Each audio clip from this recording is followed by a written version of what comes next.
मेरा तो काम है ये कि जलाता चलूं चिराग। मेरा तो काम है ये कि जलाता चलूं चिराग, राह में खा दोस्त या दुश्मन का घर मिले।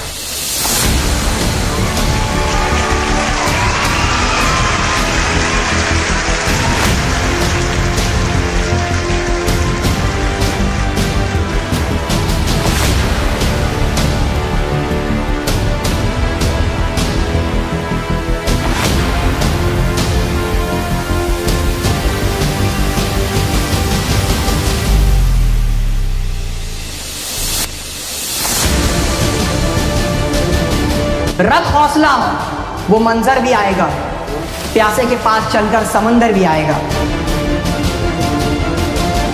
रख हौसला, वो मंजर भी आएगा, प्यासे के पास चलकर समंदर भी आएगा। यूं थक कर ना बैठ है मंजिल के मुसाफिर, मंजिल भी मिलेगी और मिलने का मजा भी आएगा। कई सारे पेरेंट्स को मैंने ये कहते हुए सुना है कि हमारे बच्चे को तो हम कहीं पर बाहर छोड़ते ही नहीं है, किसी गलत संगत में हम रखते ही नहीं है। हमारा बच्चा 24 घंटे बस स्कूल से घर आता है, ट्यूशन से घर आता है, मदरसे से घर आता है, हमारी नजरों के सामने रहता है। सोच हमारे बच्चे की बहुत अच्छी होनी चाहिए, फिर भी पता नहीं बच्चा कैसे बिगड़ रहा है। तो एक बात मैं उन पेरेंट्स को बताना चाहता हूँ। हमारे भारत देश के सबसे successful businessman, one of the most successful businessman in the world, Dhirubhai Ambani sir. जब धीरूभाई अंबानी सर को अपनी लाइफ में पहली पगार मिली, पहली तनख्वाह जब उनको मिली, सैलरी, तो वो 300 रुपए थी, मात्र 300 रुपए, आज से कई सालों पहले सिर्फ 300 रुपए उनको मिले। और वो 300 रुपए लेकर गए हमारे भारत के सबसे बड़े 5 स्टार होटल ताज होटल में, मुंबई में ताज होटल में गए, एक चाय ऑर्डर की और चाय पीकर आ गए। जब उनके साथ वाले दोस्तों ने, लोगों ने पूछा कि भाई पहली पगार मिली, क्या किया पहली पगार का, घर में बीवी बच्चे हैं, सब कुछ जिम्मेदारियां है, क्या लिए उनके लिए? धीरूभाई अंबानी ने कहा कि मैं जाकर चाय पीकर आ गया, मेरे पैसे थे, मैं जाकर होटल में 5 स्टार में चाय पीकर आ गया। लोगों ने कहा कि भाई दिमाग जगह पर है, पहली जिंदगी की तनख्वाह मिली और वो तनख्वाह लेकर आप चाय पीकर आ गए, पैसे उड़ाने का इतना क्या शौक था? पहले अपने माँ बाप, अपने घर वालों को देखते, पहले उनकी जरूरतों को पूरा करते और फिर अपने शौक पानी देखते। धीरूभाई अंबानी का जवाब सुनिए। उन्होंने कहा कि हाँ, मैं 300 रुपए लेकर 5 स्टार होटल में गया था, लेकिन मैं वहां पर पैसे उड़ाने नहीं गया था, मैं वहां पर चाय का चुस्की लेने नहीं गया था, बल्कि मैं अपनी जिंदगी में पहली बार किसी 5 स्टार रेस्टोरेंट, 5 स्टार होटल में गया। पर लेकिन मैं ये देखना चाह रहा था कि जो लोग रोजाना 5 स्टार होटल में आते जाते रहते हैं, रोजाना जिनका आना जाना 5 स्टार लोगों के बीच में होता रहता है, उनकी क्या सोच होती है, वो आपस में क्या बातें करते हैं, वो देखने के लिए मैं अपनी पहली पगार वहां पर ले जाकर खर्च करके आया। माशाल्लाह, ये सोच होती है। जब सोच इंसान को बदलनी होती है तो फिर वो पैसे को भी नहीं देखता, अपनी सोच को बड़ी रखता है, तब जाके जनरेशंस बनती है। और आज धीरूभाई अंबानी की जनरेशंस लीड कर रही है बिजनेस लाइन में। इसीलिए कहते हैं that this is the famous saying I could say, unsuccessful people plan for weekends, unsuccessful people plan for weekends, but successful people plan for generations. जो नाकामयाब होते हैं, अगर किसी के पास करोड़ों रुपए है, अगर वो करोड़ों रुपए है, अपने आप को करोड़पति कहलाता है, लेकिन अगर जब प्लानिंग की बात आती है तो वो हफ्तों की प्लानिंग करता है कि मैं अगले संडे कहाँ जाऊंगा, मैं अगले महीने कहाँ घूमने जाऊंगा, अगले सैटरडे मेरे किन दोस्तों के साथ मेरा आना जाना है, ये प्लान करते हैं। तो करोड़पति होने के बाद भी वो इंसान नाकामयाब है। लेकिन बंदे की अगर सोच में इजाफा होता है तो फिर वो अपनी आने वाली नस्लों को तरबियत कर सकता है अपनी सोच से। इसीलिए जितने पेरेंट्स का ये कहना होता है कि अपने बच्चों को तो मैं अपनी नजर के सामने रखते हैं, बच्चा कहीं पर नहीं जाता हमारी नजर के अलावा। तो अगर आपके बच्चे कहीं पर घर के बाहर नहीं जा रहे, आपके घर में ही रह रहे, तो माँ बाप, बड़े भाई बहन क्या करते हैं, वो एटमॉस्फेयर बच्चे के लिए बन जाता है। वो जो संगत बच्चों को मिलनी होती है वो माँ बाप के जरिए मिल जाती है। अब फिर माँ बाप ये देखे कि अगर हमारा बच्चा अगर हमारी नजर के सामने रह रहा है तो वो हमें पढ़ना शुरू करता है कि मेरे अब्बू जब फोन पे बात करते हैं तो किस इंसान से किस लहजे में बात करते हैं, अगर मेरी अम्मी किसी से बात करती है तो कैसी बात करती है, अगर मेरे बड़े भाई बहन किसी दोस्त से मिलते हैं तो मिलकर क्या बातें करते हैं आपस में, उनका रवैया कैसा होता है, उनका किरदार, उनका कैरेक्टर कैसा होता है, ये बच्चे देखते हैं और फिर सीखते हैं। एक माँ बाप की मैं कहूंगा कि एक छोटी सी गलत फहमी या खुश फहमी में, पता नहीं माँ बाप ऐसे पेरेंट्स रह लेते हैं कि हमारे बच्चे को तो अगर हम परवरिश कर रहे हैं, हमारे बच्चे की हम अच्छे से तरबियत कर रहे हैं, तो हमने हमारे बच्चे को स्कूल में डाल दिया है, वहाँ पे टीचर्स देख लेंगे, हमने हमारे बच्चे को मदरसे में डाल दिया है, वहाँ पे मौलाना मुफ्ती देख लेंगे, हमने हमारे बच्चों को ट्यूशन कोचिंग्स में लगा दिया है, वहाँ पे सर मैडम देख लेंगे, हम तो टाइम टू टाइम फीस भर रहे हैं ना। हम टाइम टू टाइम हदिया जो है वो दे रहे हैं ना, फिर किस चीज की कमी है? टीचर्स के भरोसे, अगर उस्ताजों के भरोसे पेरेंट्स अपने बच्चों को छोड़ते हैं तो कभी भी 100% आप अपने बच्चों की तरबियत नहीं कर रहे हैं। आप अपने बच्चों की 100% तरबियत नहीं कर रहे हैं, क्योंकि जो टीचर्स होते हैं वो लैंग्वेज सिखाते हैं, वो सब्जेक्ट सिखाते हैं, और सिखाने के साथ साथ जितना उनसे बन सका वो अपने स्टूडेंट्स को जो है तालीम देते हैं। लेकिन असल तरबियत, बच्चा स्कूल में तो सिर्फ 5 से 6 घंटे रहता है, लेकिन बच्चे 16-17 घंटे बच्चा अपने माँ बाप की नजरों के सामने रहता है। तो माँ बाप को चाहिए कि देखना कि हमारे बच्चों की हम किस तरह से तरबियत कर रहे हैं। हमारे बच्चे को अगर कोई भी चीज की जरूरत पड़ती है तो क्या हम उसकी पूरी करते हैं, हम उसकी ख्वाहिशात पूरी करते हैं, या हम उसकी जिद पूरी करते हैं, या हम उसकी जरूरत पूरी करते हैं? सबसे पहली चीज माँ बाप को अपने बच्चों की जरूरत पूरी करना है, बाद में उसके ख्वाहिशात, बाद में उसकी जिद को पूरी करना है। बच्चों की जो जरूरत है वो पहनने उड़ने के कपड़े हैं, वो उसका खाना पीना है, और उसका सबसे मेन उसका एजुकेशन है। जिस एजुकेशन के पीछे पहले अपने माँ बाप को अपनी लाइफ डेडिकेट करनी है। मैं जो यहाँ पर आपके सामने कम उम्र में खड़े रहकर अपनी बात रख पा रहा हूँ, तो ये कुछ मैजिक नहीं हुआ है मेरे साथ। जब मैं छोटा था, जब मैं बचपने में था, और जब मैं बोलने की ताकत, बोलने की सलाहियत अल्हम्दुलिल्लाह रखता था, तब मेरे अम्मी अब्बू अगर चाहते तो मुझे नाच गाने की भी वीडियोस दिखा सकते थे। तब अगर मेरे अम्मी अब्बू चाहते तो मुझे कुछ दूसरे दीगर चीजें जो कि ट्रेंडिंग चल रही है सोशल मीडिया पर, वो सारी चीजें दिखा सकते थे। लेकिन हमारी उस चीज में हमारा दिल ही नहीं है, हमें उस चीज में जाना ही नहीं है। हर एक बंदे के पास एक सलाहियत होती है, एक काबिलियत होती है, एक मकसद होता है, जिस मकसद के अल्लाह ताला ने हमें जमीन पे उतारा है। मेरा अम्मी हमेशा ये कहते हैं कि हम मखलूक है लेकिन अशरफुल मखलूक है। अल्लाह ने हमारी जैसी इस दुनिया में करोड़ों मखलूकात बनाई है, पेड़, चरिंदे, दरिंदे, जानवर, रेंगने वाले, उड़ने वाले, सारे अल्लाह ने मखलूकात बनाई है। लेकिन जो अशरफुल मखलूकात, ये जो टाइटल अल्लाह ने रखा है, ये इंसानों के पास, हम नबी सल्लल्लाहु अलैहि वसल्लम की उम्मत के पास रखा है, इस जहन की वजह से। और हमारा एक मकसद है, हमारा एक मिशन है।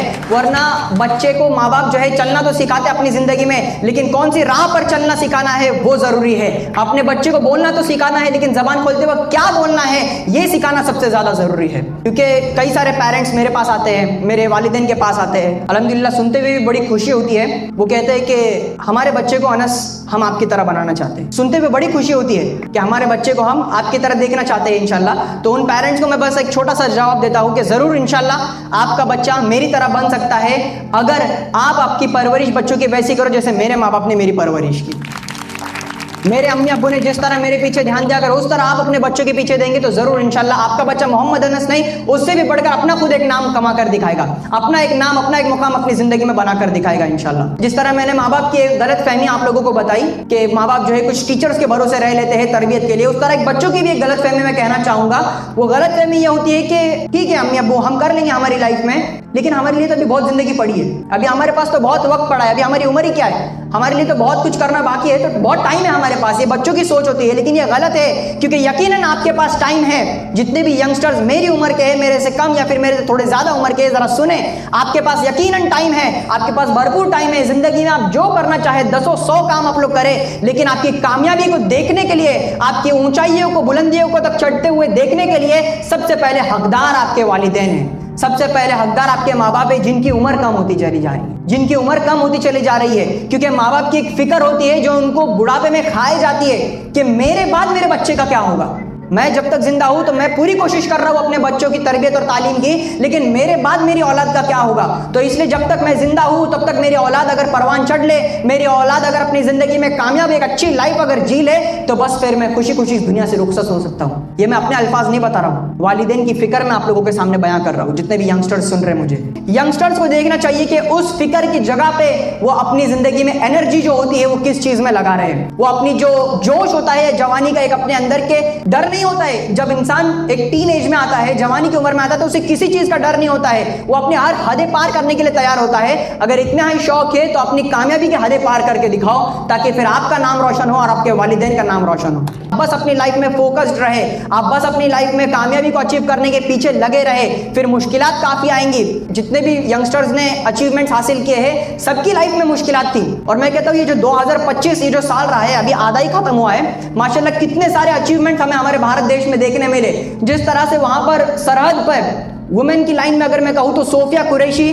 पूरे भारत के लिए डिफेंस में नंबर 1 है और भारत का झंडा वहां पर लहरा रही है माशाल्लाह। एक लड़की जो कि हमारे महाराष्ट्र से ही है, जिनके वालिद ऑटो ड्राइवर हैं, जो उर्दू मीडियम से आती है, इंग्लिश मीडियम में तो उनकी जरा भी तालीम नहीं, उर्दू मीडियम से आती है, लेकिन लगातार फेल होने के बावजूद India, all over India 142 rank UPSC exam clear करके अदीबा आनाम अपना नाम रखती है माशाल्लाह। इंडिया का टफेस्ट एग्जाम फेस करके अदीबा आनाम हमें ये मिसाल देती है। जिस तरह आप ही के सामने एक जिंदा मिसाल, आप ही के बिरादरी की एक लड़की माशाल्लाह जोया बागवान, इसरो में जाकर उनको एक सिलेक्शन मिला, इसरो में जाकर अपने भारत देश का नाम लहराते हुए वहां पर रिसर्च करने का मौका इनको मिला, ये अपनी लगन की वजह से। और ये सारे लोग में और हमारे में आप देखो कि फर्क किस चीज का है। अगर ये लोगों ने कामयाबी को और बुलंदियों को अचीव किया है तो ये लोग कुछ करोड़पति बैकग्राउंड से या फिर बहुत ही बड़े पॉश बैकग्राउंड से नहीं आते। ये लोग वही खाना खाते हैं जो हम खाना खाते हैं, ये लोग वही पहनते हैं जैसे कपड़े हम पहनते हैं, ये लोग वही जिंदगी जीते हैं जैसे जिंदगी हम जी रहे हैं। अगर फर्क किसी चीज में है तो आपके और उनके सोच में फर्क है, आपके और उनके मेंटालिटी में फर्क है, आपके और उनके किरदार में फर्क है, आपके और उनकी मेहनत में फर्क है। और उनकी मेहनत ही है जो उनको इंशाल्लाह इस दुनिया में आगे लेकर गई है और बुलंदियों तक पहुंचाई है माशाल्लाह। तो ये मेहनत फिर हमारे अंदर आनी चाहिए, ये मेहनत, ये लगन हमारे अंदर आनी चाहिए। जिस तरह वो अदीबा आनम ने एयर 142 क्रैक किया है अपनी लाइफ में, उस तरह जितने यंगस्टर्स हैं आप सुने कि आपको भी क्रैक करना है। क्या 142 रैंक क्रैक करने की बात नहीं कर रहा हूं मैं, एग्जाम्स क्रैक करने की बात नहीं कर रहा हूं मैं, वो तो बात की बात है। सबसे पहले आपको अपनी लाइफ में क्रैक करना है अपने आलस को, सबसे पहले क्रैक करना है अपने डिमोटिवेशन को, सबसे पहले क्रैक करना है अपने डिस्ट्रैक्शंस को, अपने कंफर्टेबल जोन को, अपने मोबाइल के एडिक्शन को। जब आप क्रैक करोगे तब आप इंशाल्लाह अपनी जिंदगी में एक ट्रैक पकड़ोगे और फिर इस ट्रैक पे चलते हुए आप कामयाबी तक पहुंच पाओगे। जो मोबाइल आपके सामने होता है, ये 6 इंच का जो मोबाइल होता है, आप देखो कि ये 6 इंच का मोबाइल हमारी जरूरत के लिए बनाया गया है, हम इसे कंट्रोल कर सके। लेकिन आज उल्टा देखने मिलता है कि वो 6 इंच की स्क्रीन हमें कंट्रोल कर रही है, स्टूडेंट्स को कंट्रोल कर रही है। एक दफा अगर मोबाइल लेकर बैठ जाए तो उसमें बैठे रहते हैं। अच्छा, अब मेरा सवाल यह है कि आप अगर मोबाइल में अपना वक्त बिताते हैं तो एक बिजनेसमैन की तरह अपना वक्त बिताइए। किसकी तरह? एक बिजनेसमैन की तरह। जब एक व्यापारी, एक बिजनेसमैन अपनी जिंदगी में कोई भी अगर सौदा करता है, कोई भी एक अगर डील करता है तो वो हमेशा फायदे का सौदा देखता है।